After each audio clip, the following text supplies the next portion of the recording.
This week's Toastface Podcast Top 50 Movie List drinking game is brought to you by Names. Names, what you reach for when you need to call something something. This week, take a drink every time Topher and Monica say the name Anya Taylor-Joy. That's right, take a drink every time they say the name Anya Taylor-Joy. If they say it together, take 2 drinks. Enjoy. And rejoin responsibly.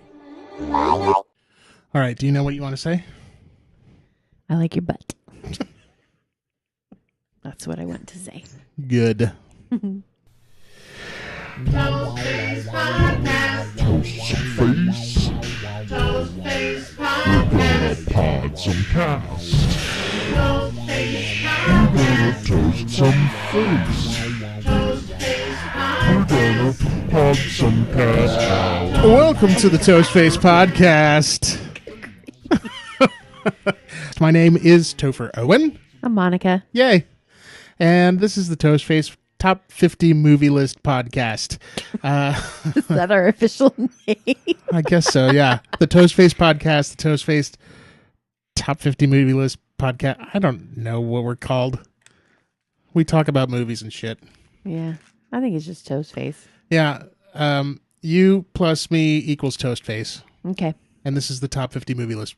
This podcast is inspired by Craigslist, which is a wonderful podcast. Look it up. Check it out. Yeah. The it's end. Created by Craig Kikowski and Carla Kikowski. It's really great. Go check out Craigslist. And in this podcast, we talk about movies. We talk about our top 50 movies, the movies that we like watching over and over again. Yes. Excellent. This is episode number 4. And in this episode, we're going to be talking about the movie Split. This was Monica's number 48 Yes. movie. But before we get there, Oh, Lord. you have fun with this, don't you? So much fun. Oh boy, Or it's time for clarifications. that's right. It's time for clarifications. Toast-based clarifications. Clarifications from the last time when we were talking about. I know of one. Yes, you do. What was the movie we were talking about last time? I don't know. Was it was it The Men Who Stare at Goats? Yes, it was. All right, fantastic. So last episode we were talking about The Men Who Stare at Goats. And these would be clarifications from that particular podcast. Toast-based clarifications. All right, so the first clarification...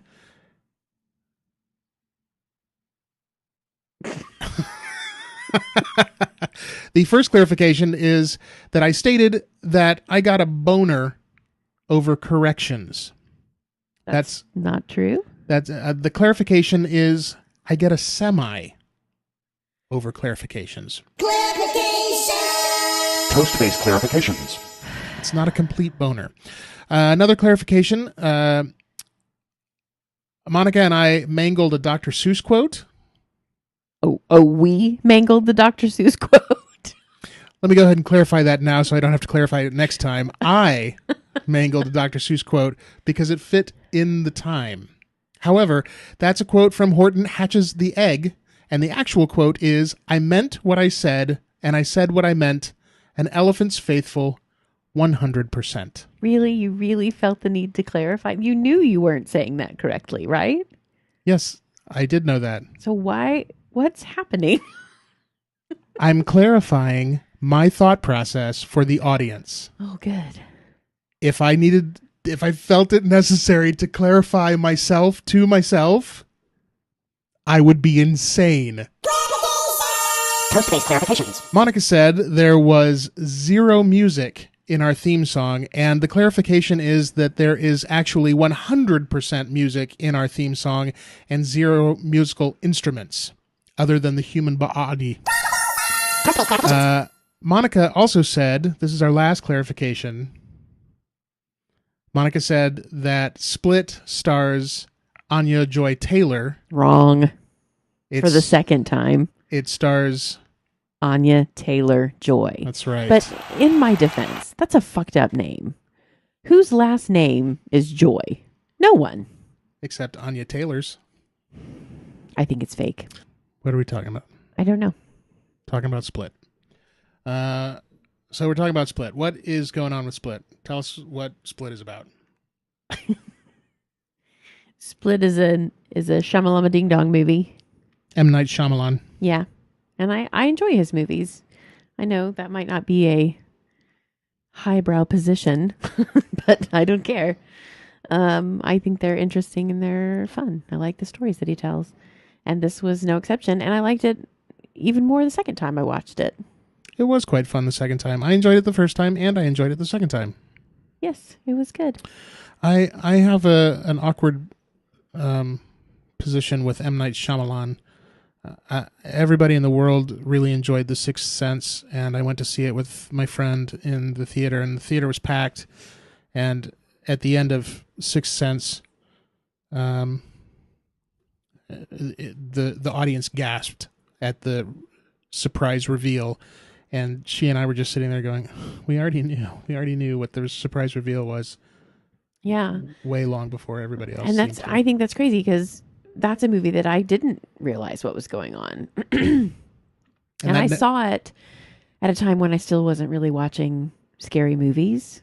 I was terrified of scary movies. And so I was so distracted by the creepy ghost part of it that I wasn't really paying attention. I watched it not in the theater. I watched it way after it had come out. And I didn't even know there was a twist, so I wasn't looking for a twist. So I got to the end and I was like, what? But then watching it again, I was like, that's so dumb, of course. But that is my kryptonite in this amazing power that I have to be able to tell what's going on in a movie before it even starts, is that the more obvious it is, the less likely I am to pick up on it. It has to be kind of obscure and hidden for me to go, oh, it was that guy, or, So that was Sixth Sense. This is Split. Yeah. I was just saying about twists. What? You were saying actually that you did not enjoy it. The Sixth Sense. What was it about Split that made you put Split on your list? Well, first of all, I like his movies, and second of all, I thought that why can't I ever remember his name? James McAvoy? James McAvoy's performance was brilliant. It certainly was. It made the movie.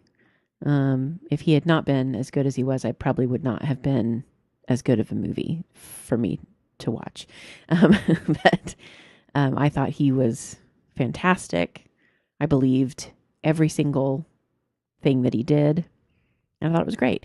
I didn't feel like this movie had a twist in it like it's typical for his movies. Not typical. Not a typical Shyamalan twist, no. I mean, there was kind of a weird, I guess it was unusual and unexpected, except I expected it, and I think you did too, that he physically changes when he becomes that 29th personality. They did set us up for that. Yeah, they were leading us there the whole time, so it wasn't really a twist. It was just like, whoa, that's cool. But it wasn't shocking or surprising. No.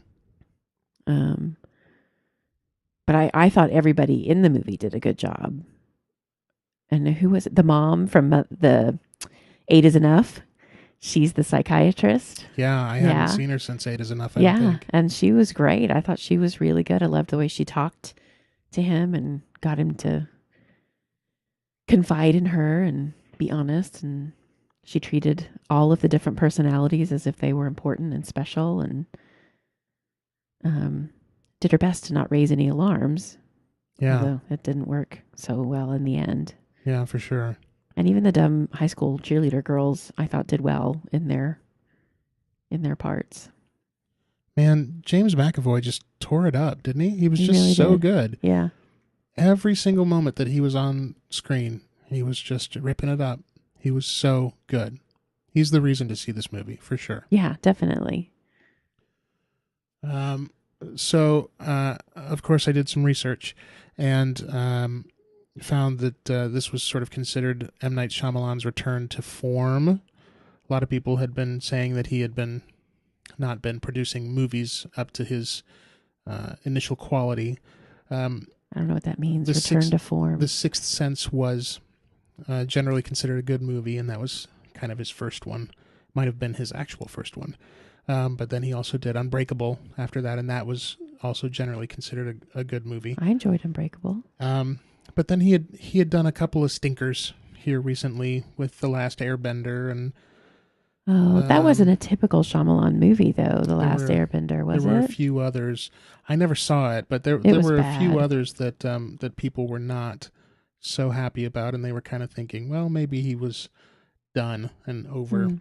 So when Split was released, it was generally considered his return to form, his return to his former glory.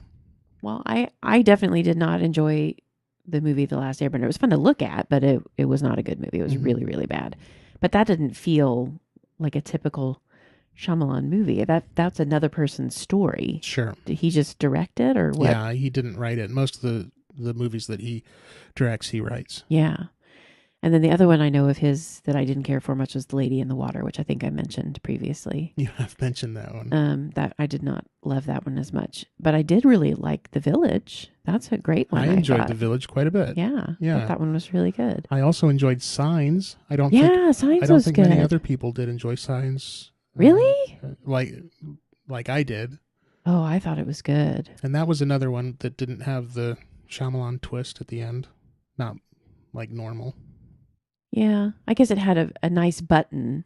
Yeah, but it wasn't a twist. I Not wouldn't call really. it a twist. Yeah, No. but I liked it. I thought it was good. Yeah. And something that's kind of interesting, I thought about Split, is that it's an unofficial sequel to Unbroken. Oh, right. There's that random scene Yeah. at the end where Bruce Willis is in the diner, and you're like, "What the fuck is Bruce Willis?" Yeah. I don't get how they connect, but I guess we'll find out. And there's supposed to be a sequel to Split that they're working on, another movie in the same world as Unbroken and Split. Where he's become the Beast. Is that what he was calling himself? I'm not sure. I'm not sure what it is, but I think he was, wasn't he calling himself the Beast? I think so. We just watched it. We did, yeah.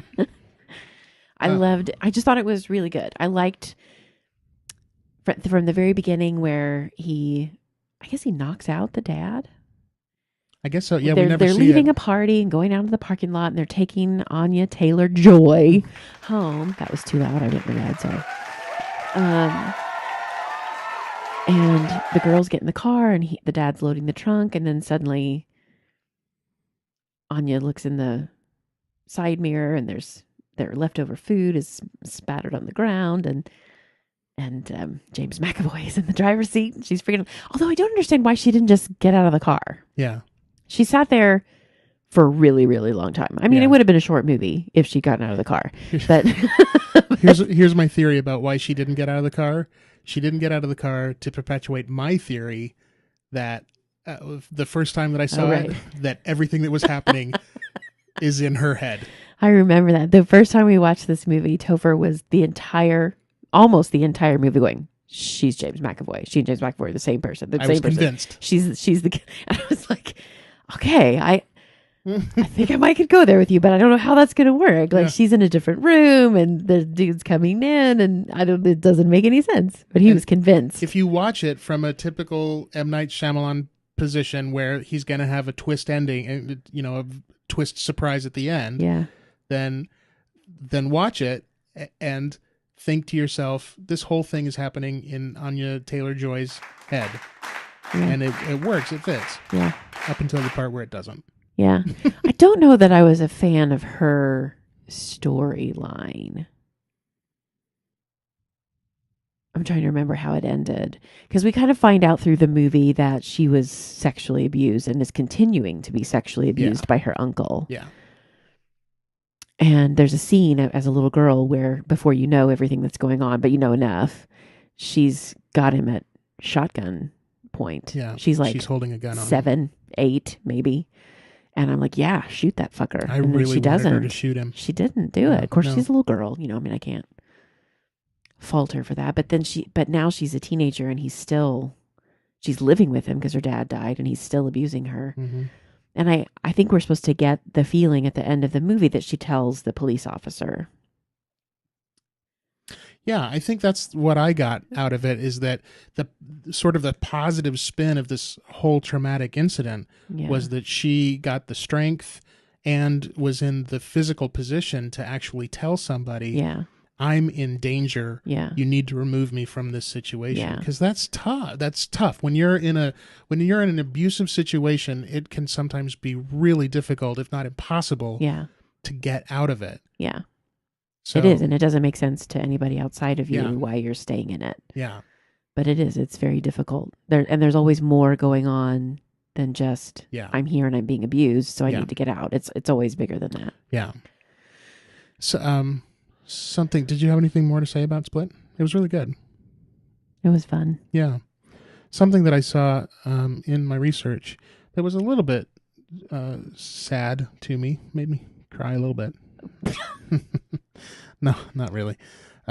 Was that the movie actually got some negative criticism from people who work with mental health sufferers Mhm. and in the mental health system, individuals that have dissociative identity disease.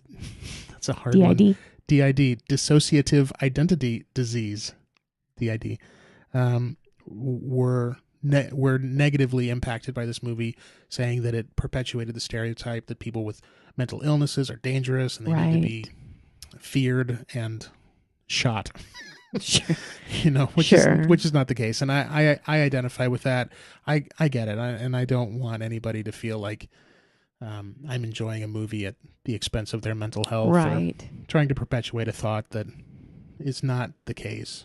I would hazard a guess to say that most people viewing that movie aren't even thinking about that. I have some deep-seated fears that are not really rooted in anything real. One of them is zombies, and I'm getting over that one. But another one is crazy people, and I just sort of lump it under one heading of crazy people. Yeah. And I'm so terrified of them strictly because of the unpredictability. But watching that movie, was not thinking, oh, crazy people are scary. I was just watching the movie and enjoying the performances. And do you know what I mean? Yeah, because that's exactly what I was thinking also. Yeah. So I would venture, I guess, in saying that most people probably aren't thinking, oh, crazy people are dangerous. I need to shoot them. And it's I think just a movie. Yeah, and I think that's probably part of the criticism too, is that we're not thinking about it, but we also don't suffer from DID. Sure. So it might hit us differently. Sure. If both of us are sitting there struggling with DID, and then here comes this movie, it would be like, fuck, dude, come on. Yeah. I haven't axe murdered anybody ever. Dude. Or eaten anyone's torso. I've never eaten anybody's torso Yeah. or any of my other identities. Nobody has eaten a torso. Yeah. I think my favorite identity was, oh gosh, I can't remember his name, but the little boy. Oh, the little boy was adorable. What was his name? He had a lisp, and he kept saying, And he's etc., etc. etc. Didn't watch me dance in my room. etc. So we've played around with this, and I'd love it if you would try to duplicate a scene with me. Oh, okay. I know that this is something that you're. We gotta have You're a different bracing for. plan for this next time, but Okay, all right. So is there any particular scene in the movie that you would like to improvise with me? I'm gonna let you choose because Is- this is definitely not a strong suit of mine. Okay, well let's play into your strength. Is there any scene in the movie that you remember particularly well? Nope. All right. I'm shaking my head, listeners. She was shaking her head no. So let's try to do. Hey, that's the thing. Here's something that I have as a truth in me, and I don't know if it holds true for everybody else. When you shake your head, it's always no. When you nod your head, it's yes. I think that's true. Is that correct? Well, that's certainly like in how, writing and stuff. If someone says he shook his head, you automatically know he's shaking it no. I think so. If he nods his head, he's nodding it yes. I think that's. I read that way. Okay. Tangent. Okay. Let's try to improvise the final scene between James McAvoy and Anya Taylor-Joy, Joy.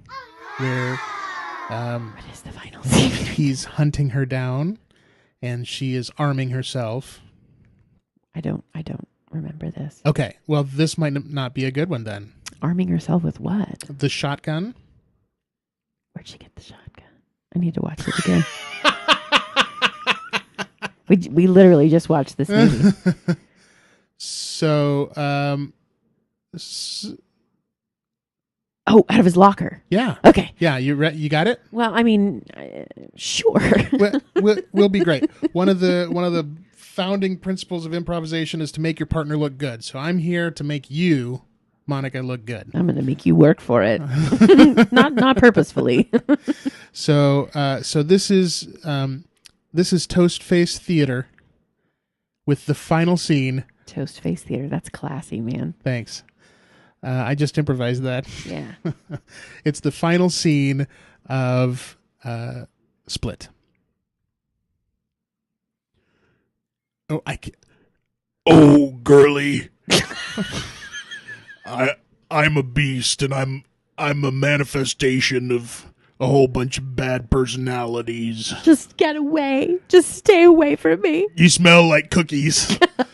I wanna do lots of bad things and eat you with frosting. That sounds vaguely sexual. It is vaguely sexual, girly, but not really sexual because this is just our first date. I only get vaguely sexual on the first date. Look, You've made me take off all my shirts. I've had so many shirts, and you've made me take them all off. I just have one left. quit pointing that shotgun at me because it I makes can't. makes me feel randy. What? Oh, okay. I'll lay it down then. Look, thanks. Oh wait, hey, you got a bunch of scars on your belly. So? I like those scars on your belly. What? Yeah, those scars on your belly. Why would you say such a thing? That's terrible. Because they look like the scars on my belly, and I know that we're the same person now. No, I mean it. We're the exact same person. Okay, bye. Oh. Scene. That was beautiful. I think that was a beautiful first Toastface Theater. Do ya? I do. Okay. Yeah. I wonder what the drinking game's going to be. I don't know. Every time Monica goes, Every time Monica is exasperated with me.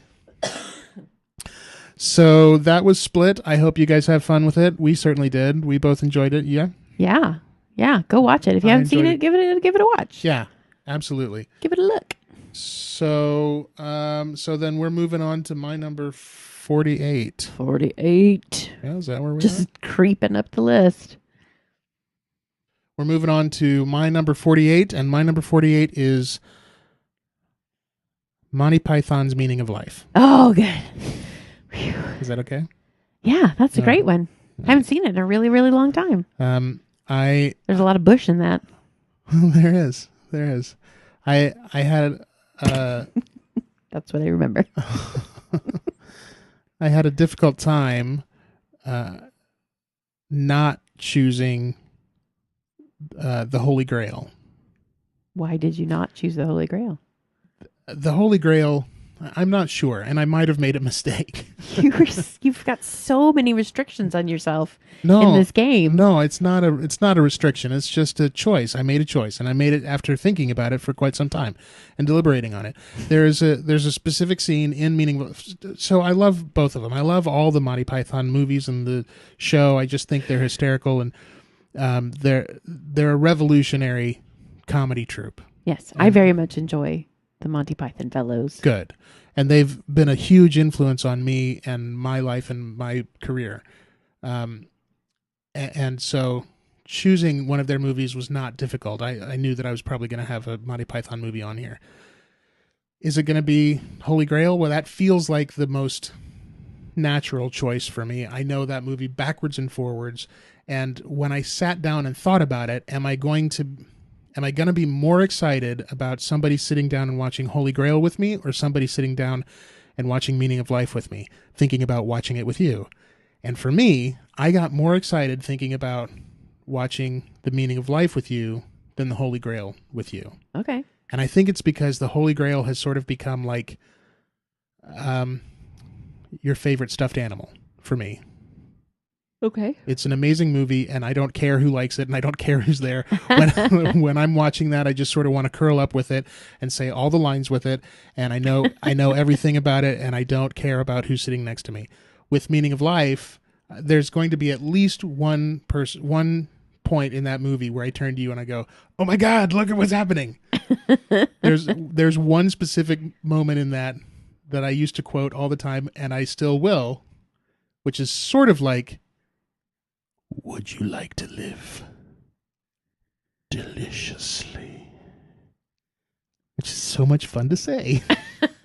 There's a quote like that in The Meaning of Life? And it went wherever I did go. Yes, you say that all the time. Fucking love that shit. And that was the decisive thing. Okay. Fishy, fishy, fishy, fish.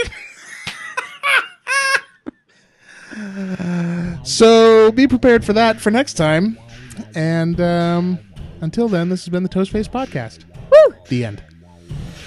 Toastface We're gonna toast some face. Toastface We're gonna pod some cast. Toastface We're gonna toast some face.